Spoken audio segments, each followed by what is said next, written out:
चलिए, माननीय ओम बिरला जी। चांद पे पहुंच गया, 50 से 250 तक पहुंचाया 60 साल में। रंजन बाबू चांद पे पहुंच गए। आपस की बातचीत हो, वो रिकॉर्ड में नहीं ले। की गिनती गिने जा रहे हो। चलिए बोलिए।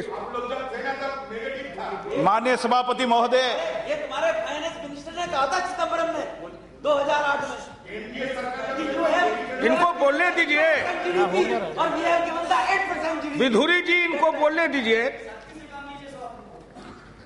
माननीय सभापति महोदय, आज जिस विषय पर चर्चा हो रही है वो देश के लिए सबसे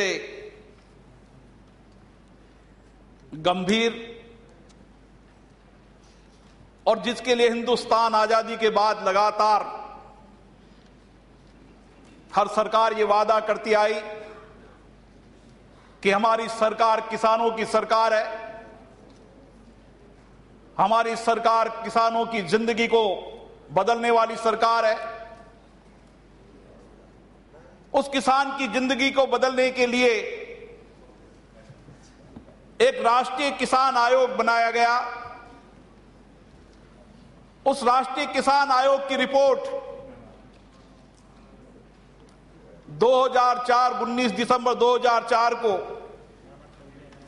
11 अगस्त 2005 को, 29 दिसंबर 2005 को प्रस्तुत की गई और तीसरी अंतिम रिपोर्ट 13 अप्रैल 2006 को प्रस्तुत की। माननीय सभापति महोदय, आप विद्वान हैं, आपने शोषित पीड़ित किसान का हमेशा नेतृत्व किया है देश के अंदर। आज सबको खुशी है जिस सभापति रूप में आप बैठे हैं, आप किसान के दर्द और पीड़ा को जानते हैं। और आज इसलिए सारा सदन भी इस बात के लिए चिंतित है कि हम किसानों की किस तरीके से बदहाली स्थिति को ठीक किया जाए। माननीय सभापति महोदय, इस रिपोर्ट में जो 3-4 बिंदुओं पर विशेष रूप से ध्यान दिया गया, उसमें सबसे बड़ा बिंदु था कि भूमि सुधार का। फिर भूमि सुधार के बाद पानी की समस्या जो हमारे देश में सबको पता है कि अंडरग्राउंड पानी हमारा समाप्त होता जा रहा है। सतह जल की स्थिति पूरे देश में ठीक नहीं है। पानी की समस्या पर इस रिपोर्ट में गंभीरता से चर्चा और सिफारिश की गई। ऋण की समस्या पर भी इस कमेटी में सिफारिश की गई। मार्केटिंग लिंकेज कैसे हो उसके बारे में भी इसमें सिफारिश की गई है। नई तकनीकों के द्वारा किसानों को अधिक उत्पादन करना, इस बारे में भी इस रिपोर्ट में समीक्षा की। माननीय सभापति महोदय, इस देश के अंदर जलवायु परिवर्तन भी एक बहुत महत्वपूर्ण विषय है, जिसके बारे में भी इस रिपोर्ट पर अध्ययन करके अपनी रिपोर्ट पेश की है। मैं संपूर्ण इस रिपोर्ट से सहमत नहीं हूं, लेकिन इस रिपोर्ट के बाद देश में बहुत कुछ परिवर्तन हुआ है।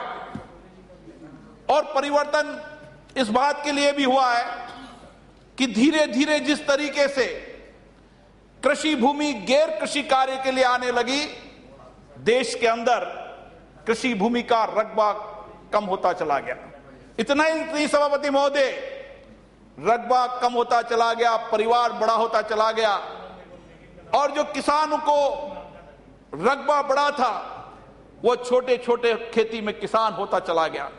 किसी जमाने में सभापति महोदय, जब खेत पे किसान जाता था तो कोई ऋण नहीं मिलता था उसको, कोई मुद्रा परीक्षण की प्रयोगशालाएं नहीं थी, कोई तकनीकी नहीं थी, लेकिन उसके बाद भी किसान जाता था, चेहरे पे खुशहाली रहती थी। हमने हिंदुस्तान में नहीं सुना था कि कोई किसान ने आत्महत्या की है। लेकिन आज इस देश के अंदर माननीय सभापति महोदय, रोज हम ये सुन रहे हैं कि किसान आत्महत्या कर रहे हैं, ऋण के बोझ से डूब रहे हैं, और जैसे हमारे मूल प्रस्ताव रखने वाले माननीय सदस्य ने बात बताई, किस तरीके से कृषि उत्पादन को सड़कों पर सस्ती दर पर भी बेचा जाता है और फेंका भी जाता है। और कई बार तो हमने ये भी देखा है कि किसान उस फसल को या उस सब्जी को काटने का पैसा उसको ज्यादा लगता है और उसको अगर काटने का पैसा दे और बाजार में बेचने में जाए तो शायद उसको उसकी उत्पादन की लागत नहीं मिलती। माननीय सभापति महोदय, माननीय पंडित दीनदयाल जी ने एक बात बहुत पहले कही थी कि इस धरती पर अभी हालात क्या है। उन्होंने कहा था अधेय मातृका कृषि यानी इंद्रावलंबी नहीं वरन स्वावलंबी कृषि का संयोजन की आवश्यक है। क्यों माननीय सभापति महोदय कि जिस तरीके से जलवायु परिवर्तन हो रही है और जिस तरीके से सतही जल कम होता जा रहा है, वह इसलिए इस देश में पंडित दीनदयाल जी के बताए गए उन रास्ते पर चलने की आवश्यकता है।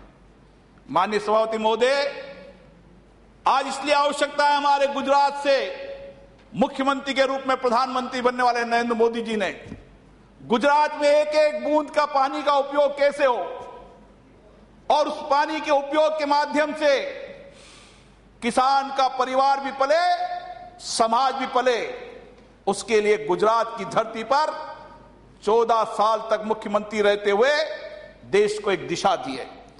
इतना ही नहीं माननीय सभापति महोदय, आज भी हमारे देश के अंदर इतने वाटर सोर्सेज हैं, कुएं हैं, पुरानी बावड़ियां हैं, उन सबको अगर पुनरुद्धार किया जाए तो हम शायद उस अंडरग्राउंड सतही जल के बाद इस देश के अंदर एक एक बूंद को पानी को रोककर उसकी सिंचाई और पीने के योग्य में काम में ले सकते हैं। माननीय सभापति महोदय, स्वामीनाथन कमेटी ने जी रिपोर्ट में बहुत अच्छी बात कही थी, जिसमें उन्होंने किसानों के ऋण को, ब्याज को कम करने की बात भी कही थी। लेकिन इसके बाद भी उन्होंने कई सिफारिश लागू की। लेकिन हमारे प्रधानमंत्री ने जब देश की संसद को पहली बार कही तो उन्होंने कहा गुजरात में कैसे परिवर्तन किया।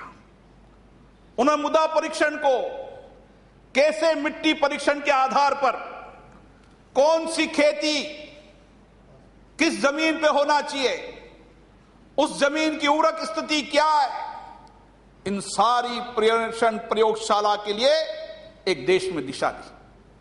उन्होंने कौन सी खेती कितनी उत्पादन, इतना ही माननीय सभापति महोदय, माननीय नरेंद्र मोदी जी ने गुजरात की धरती पर सैटेलाइट के द्वारा कहां कहां पर एनीकट बनना चाहिए, एनीकट बना नहीं बना, किस किस जमीन पर कैसी कैसी खेती होनी चाहिए, कितना उत्पादन किस किस चीजों का होगा, उसके लिए भी एक सैटेलाइट, एक नई टेक्नोलॉजी के द्वारा इस देश के अंदर, कभी हम कहते हैं कि कोई खाद्यान्न बहुत ज्यादा पैदा हो जाता है तो उसकी कीमत कम हो जाती है, कोई खाद्यान्न कम हो जाता है तो उसकी कीमत भी कम हो जाती है और उसकी उपज भी ज्यादा रहती है।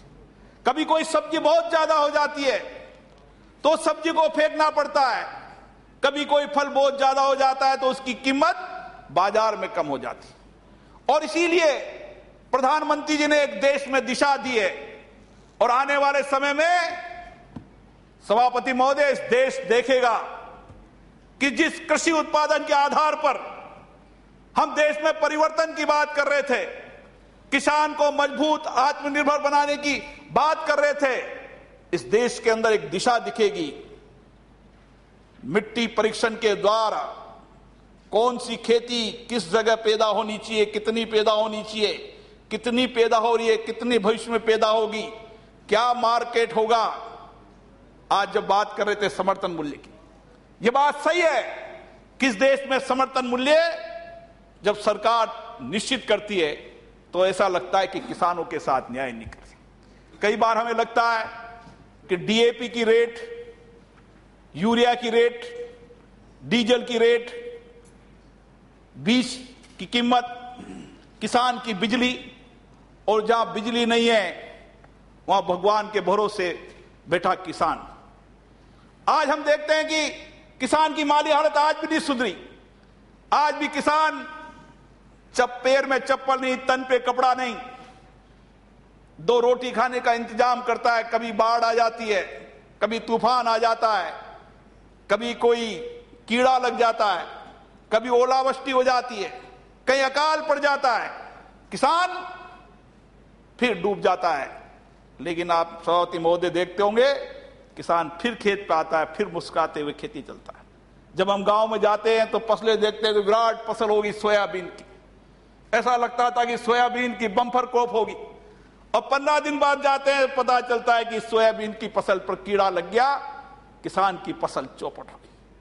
अब जब उसके दर्द को, पीड़ा को देखते हैं और हमें लगता है कि किसान करोड़ों रुपए कर्ज में डूब गया, माननीय सभापति महोदय, अगर वही सेठ, धनपति, उद्योगपति, जहां आपका भाषण मैंने सुना है, इस दुनिया के अंदर किसान अपनी कीमत तय नहीं करता, लेकिन एक सेठ जो फैक्ट्री में उत्पादन करता है, इस पेन की कीमत वह खुद तय करता है।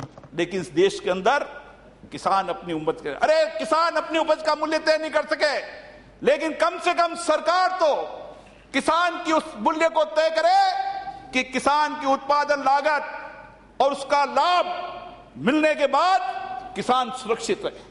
माननीय सभापति महोदय, सबसे पहले इस देश को, किसान को सुरक्षित रखना है। किसान को सुरक्षित रखने के लिए एक तरफ उसका मूल्य की कीमत ठीक मिले, एक बीमा पॉलिसी जो हमने बनाई, फसल बीमा बनाई है, उसको व्यवहारिक बनना चाहिए, तहसील लेवल पर नहीं बनना चाहिए, गांव लेवल पर बनना चाहिए। अरे कहीं ओले, एक अलग अलग जलवायु परिवर्तन है, कभी कहीं बाढ़ पड़ती है, कभी ओले पड़ते हैं, कहीं नहीं पड़ते। इसलिए फसल बीमा ऐसा बनना चाहिए कि कम से कम किसान को उसकी उपज का जो लागत मूल्य है वह तो कम से कम फसल बीमा के आधार मिले। माननीय सभापति महोदय, इस देश में अगर हम किसानों को सुरक्षित कर देंगे, चाहे बाढ़ आए, चाहे तूफान पड़े, चाहे ओलावृष्टि हो, चाहे कीड़े लगे, लेकिन किसान की उपज की लागत मूल्य के आधार पर उसको बीमा मिले और लागत मूल्य का पैसा हमेशा बीमा के आधार पर कवर हो। अगर इस देश का किसान सुरक्षित हो गया माननीय सभापति महोदय, तो इस देश के अंदर एक नई परिवर्तन की ओर बढ़ देंगे। माननीय सभापति महोदय, ये विषय गंभीर है, इसलिए मैं समय आपका चाहता हूं कि 3 विषयों पर, माननीय सभापति महोदय, मैं 3 विषयों पर आपको लूं। हमारे साथी सांसद दुष्यंत सिंह जी बैठे हैं। जब हमारे इलाके के अंदर संक्षिप्त में कहें तो हमारे हमारे किसानों को लहसुन जब 2 रुपए किलो, 3 रुपए बिकने लगा था, किसान सड़कों पर लहसुन फेंक रहा था, किसान काटे तो उसकी लागत कम आ रही थी, बाजार में कम बिक रहा था। हम दिल्ली के दरवाजे पर आए, हमने कहा बाजार हस्तक्षेप योजना के तहत इस लहसुन को खरीदना चाहिए। माननीय सभापति महोदय, जहां समर्थन मूल्य हो वहां बाजार हस्तक्षेप योजना जो लागू है उसका भी व्यवहारिक स्वरूप बनाना चाहिए, ताकि किसान को हम 3 तरीके से सुरक्षित रख सकें।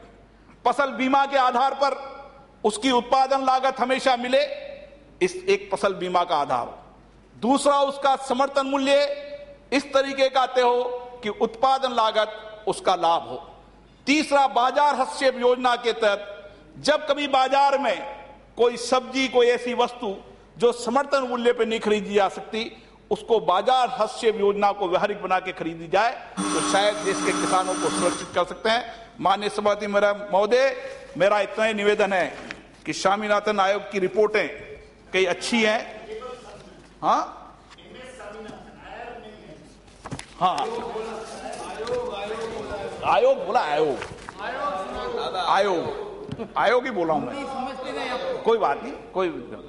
इसलिए माननीय सभापति महोदय, मेरा इतना ही कहना है कि किसान को सुरक्षित रखते हुए उसकी उत्पादन का लागत ठीक मिले, भंडारण से लेकर तमाम चीजें जो हमारे प्रधानमंत्री जी का सोच विचार है, हमारे साथी लोग देखेंगे आने वाले देश के अंदर, आने वाले समय के अंदर किसान सुरक्षित भी होगा, उसको मार्केट भी मिलेगा, उसकी जीवन बेहतरीन होगा और उसके गांव तक किस तरीके से फसल के साथ उसकी अन्य उत्पादन, जिस तरीके से हम कहते हैं कि गाय से लेकर तमाम चीजें, कृषि के सभी जुड़े हुए पहलुओं पर जिस तरीके से गुजरात में आप चले जाओ, 1 किलो 2 किलो 3 किलो दूध बेचकर भी वहां व्यक्ति अपनी पेट रोटी भर लेता है। इसी तरीके का गांव गांव के अंदर एक नेटवर्किंग सिस्टम जमेगा, जिसके आधार पर कृषि के साथ कृषि के संबंधित अन्य पशुपालन, अन्य उद्योग, उसकी सामूहिक योजना बनकर किसान अपने पैरों पर खड़ा हो सके, इसके लिए सामूहिक प्रयास हमारी सरकार करेगी। माननीय सभापति महोदय, बहुत बहुत धन्यवाद। माननीय